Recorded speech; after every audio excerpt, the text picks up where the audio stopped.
How do you view God? Think carefully about how you answer that question because your answer determines your response. There are many people in the world who have a distorted view of God and therefore they respond to Him in a completely unacceptable fashion. For example, there are some who live lives of complete, open, and unmistakable rebellion against the Lord. Yet when they die, their friends and their loved ones adamantly declare that they've gone to a better place. Well, the obvious implication is that a person can dishonor God by the way that they live and still go to heaven in spite of it.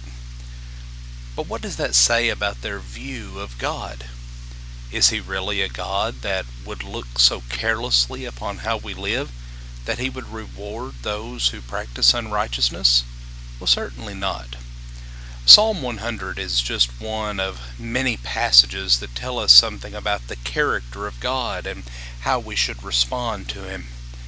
The psalmist tells us three things about God in verse number 5: that He is good, He is merciful, and He is true.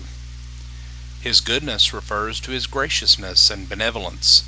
To be sure, God is a good God, and we are all beneficiaries of that goodness. He's provided us with more than we need, both spiritually and physically. Therefore the psalmist wrote, "Oh, that men would give thanks to the Lord for His goodness, and for His wonderful works to the children of men," Psalm 107 and verse 8. God's mercy has to do with His compassion for the miserable and steadfast love for His creation. The mercy of the Lord is from everlasting to everlasting on those who fear Him, Psalm 103 and verse 17. Jeremiah said, "Though the Lord's mercies that were not consumed, because His compassions fail not," Lamentations 3 and verse 22. How great is the mercy of our God! Surely it is beyond the scope of our comprehension. That God is true speaks to His firmness, His steadfastness, and faithfulness. Moses said, "Therefore know that the Lord your God, He is God, the faithful God, who keeps covenant and mercy for 1,000 generations with those who love Him and keep His commandments," Deuteronomy 7 and verse 9. Our God is true and faithful. His word is absolutely true, John 17:17, and we may confidently depend on Him, Titus 1 verse 2.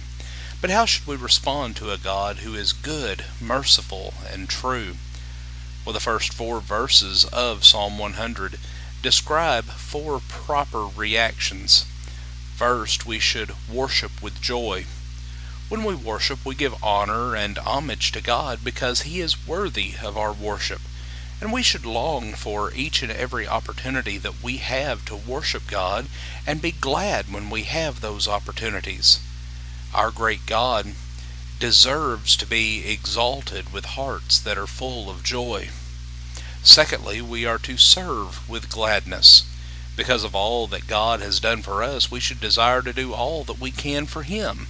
The psalmist calls for us not only to serve the Lord, but also to do it with gladness.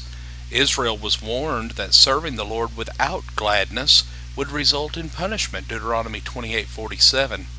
Surely, the God who has willingly given us everything is worthy of our giving Him everything. And number 3, we need to know the Lord.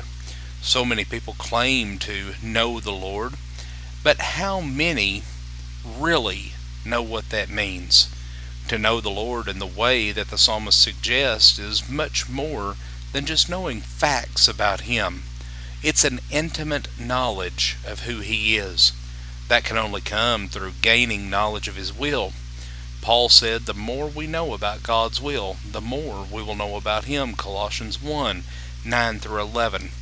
The more time we spend getting to know God, the closer we will be to Him, and in this we should glory. And then lastly, we should be thankful. Paul said, "In everything give thanks, for this is the will of God in Christ Jesus concerning you," 1 Thessalonians 5, verse 18. This fact should be a given, but unfortunately for many it is not. Why is it that so often it is easy for us to ask something, but so difficult for us to be thankful when we receive it? God not only wants us to be thankful, He deserves our thanksgiving.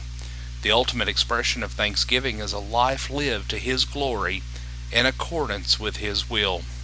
So once again, how do you view God? This is one of the most important questions that we could ever ask, because our view of God in this life will determine where we spend the next. Friends, we thank you for joining us for our program today, and have a blessed day.